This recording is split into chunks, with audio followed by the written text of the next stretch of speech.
Hey guys!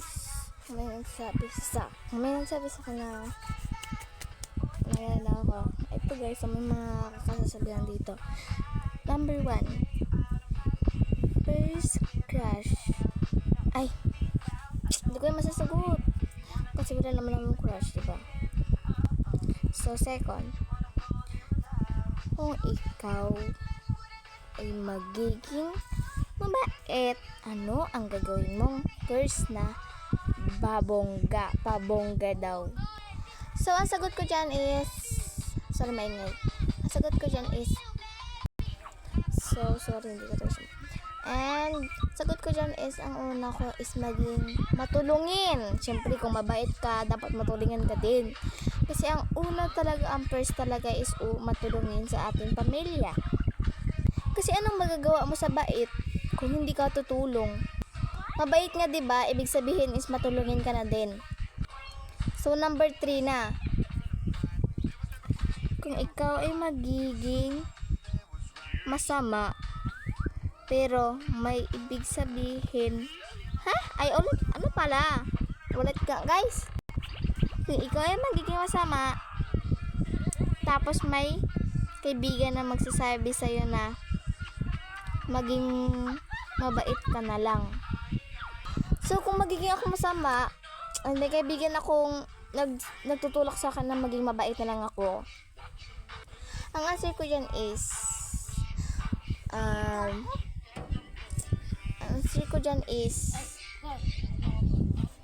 makikinig sa akin kaibigan kasi pinupush nga sa akin niya yung pagiging mabait ko, yung kailangan friend, kaya friend nga 'di ba, kailangan nagtutulungan ng mga friend, and kailangan mo mabait yung friend mo. Tapos masama ka, anong ibig sabihin ng friend na yun? 'Di ba ka magiging kagaya ng sa baso guys, sa bottle, pag matumba mo lang yun, bigas, wala na yun, tanggal na yun. Pag ibubuo mo, tanggal pa rin, hindi na yan mabubuo sa ulit-ulit. Kasi guys, kung masama ako and siya mabait, aalis ako and makikipagkaibigan ako, na-realize ko na maging mabait ako, makikipagbigyan ako sa kanya, hindi na siya sasama sa akin kasi alam niya na ang ugali ko.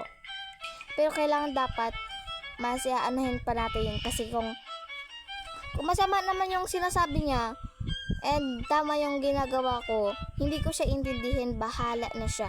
And sasabihin ko naman, huwag ka dyan makibigan kasi alam mo na ang ugali niyan, at alam ko na ang ugali niyan kasi na-realize ko na.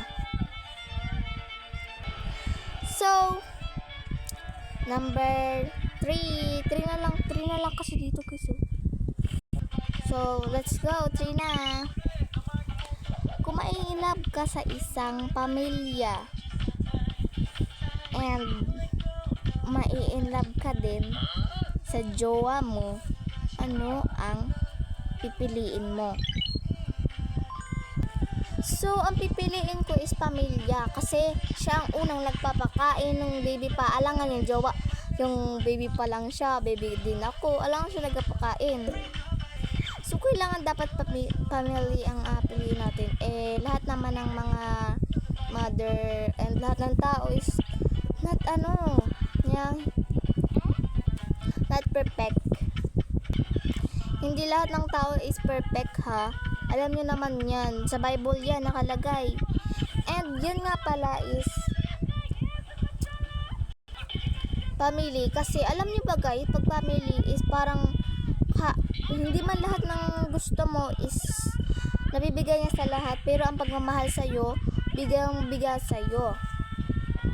Sa jowa naman is, bigay sa'yo, pero lahat ng mga gamit bigay sa'yo na hindi mo na realize nung sa pamilya mo. Pero ang jowa is naiiwanan ka din, kaya ka nasasaktan, tapos babalik ka sa pamilya mo na buntis ka na. Anong sasabihin ng pamilya mo? Kung ako may anak na ganon, isasabihan ko siya na, wag ka na lang, bakit kasi hindi mo inuuna yung pag-aaral mo? And bakit ka ba pumunta? And sabi ko sa'yo pag-aaral ang unahin mo. Aral kasi ang utupagin. Yun yung sasabihin ko pag may ganun akong anak. And kailangan talaga family talaga ang una ko dyan. And alam niyo naman, maganda talaga ang family kahit hindi mo lahat ng ano, kahit hindi na kayo magbe-break ng family nyo o walang break na nagaganap na dyan. And yun, maganda lang kung nakatapos ka ng pag-aaral and yung pangarap mo is natupad. Yan lang guys, bye bye, salamat sa panonood.